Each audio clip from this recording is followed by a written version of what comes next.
हमारे चैनल को भी अपना प्यार दीजिए, लाइक और अन्वेषा अपने सब्सक्राइब घर की कीजिए। खिड़की से बाहर देख रही थी। बाहर हल्की हल्की बर्फ गिर रही थी और पूरी धरती सफेद चादर से ढकी थी। अचानक उसे दूर एक चमकता हुआ बर्फ का महल दिखाई दिया। उसकी दीवारें बर्फीले क्रिस्टलों से बनी थीं और उसमें से हल्की नीली रोशनी निकल रही थी। क्या यह सच है? अन्वेषा ने खुद से पूछा। रोमांच से भरी हुई उसने जल्दी से अपनी हल्की नीली फर जैकेट पहनी, सफेद दस्ताने लगाए और गहरे नीले रंग की पैंट के साथ ऊनी बूट पहनकर बाहर जाने की तैयारी की। बर्फीली रात में अन्वेषा धीरे धीरे महल की ओर बढ़ी। ठंडी हवा उसके गालों को छू रही थी, लेकिन उसकी उत्सुकता और रोमांच ने उसे आगे बढ़ने से नहीं रोका। जब अन्वेषा महल के पास पहुंची तो उसने देखा कि महल का दरवाजा विशाल था और उस पर बर्फीले क्रिस्टल की सुंदर डिजाइन बनी थी। वह थोड़ा डरी, लेकिन रोमांच ने उसे वहीं रुकने नहीं दिया। जैसे ही अन्वेषा ने दरवाजे को छुआ, वह अपने आप खुल गया। अंदर से एक सुंदर परी बाहर आई, जिसकी पोशाक बर्फ से बनी थी और सुनहरे बाल हवा में लहरा रहे थे। परी ने मुस्कुराकर कहा, मैं इस महल की रक्षक हूं। मैं हर उस बच्चे को जानती हूं जो सपने देखता है और जादू पर विश्वास करता है। फिर उसने अपने जादू से अन्वेषा के हाथ में एक चमकता हुआ बर्फीला गुलाब रख दिया। अन्वेषा परी के साथ महल में दाखिल हुई। चारों ओर बर्फ के झूमर लटक रहे थे और हर दीवार बर्फीले हीरों से सजी थी। अन्वेषा ने देखा कि महल के अंदर बर्फ से बनी कई जीवंत मूर्तियां थीं, नाचते हिरण, उड़ते पक्षी और मुस्कुराते हुए गुलाब। परी ने अपनी जादुई छड़ी घुमाई और महल की दीवारों से मधुर संगीत निकलने लगा, जिससे पूरा महल गूंज उठा।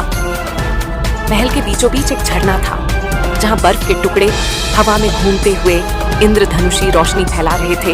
एक बड़े हॉल में अन्वेषा ने एक विशाल बर्फीला दर्पण देखा।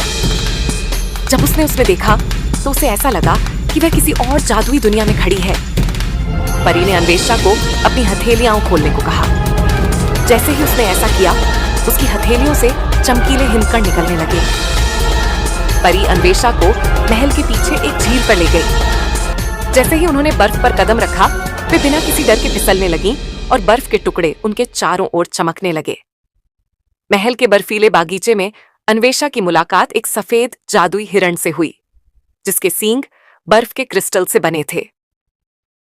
अन्वेषा को महल के एक कोने में बर्फ की एक मूर्ति दिखी, जो किसी युवक जैसी लग रही थी।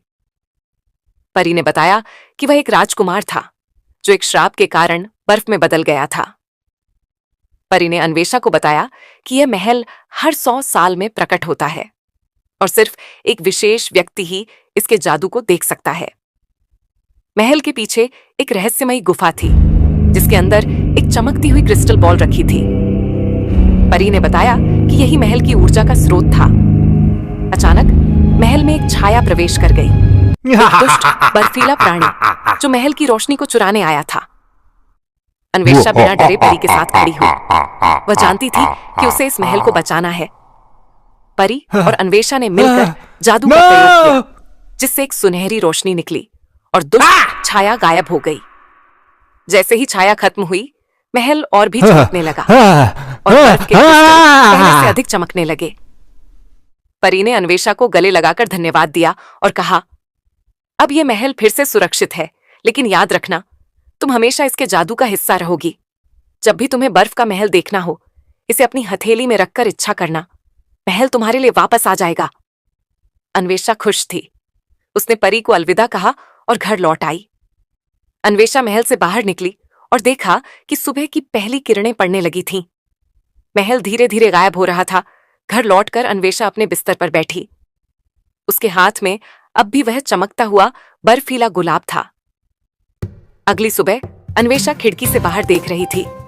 बर्फ अभी भी गिर रही थी, लेकिन दूर कहीं उसे परी की हल्की सी झलक दिखाई दी। वह मुस्कुराई। क्या यह सपना था या सच?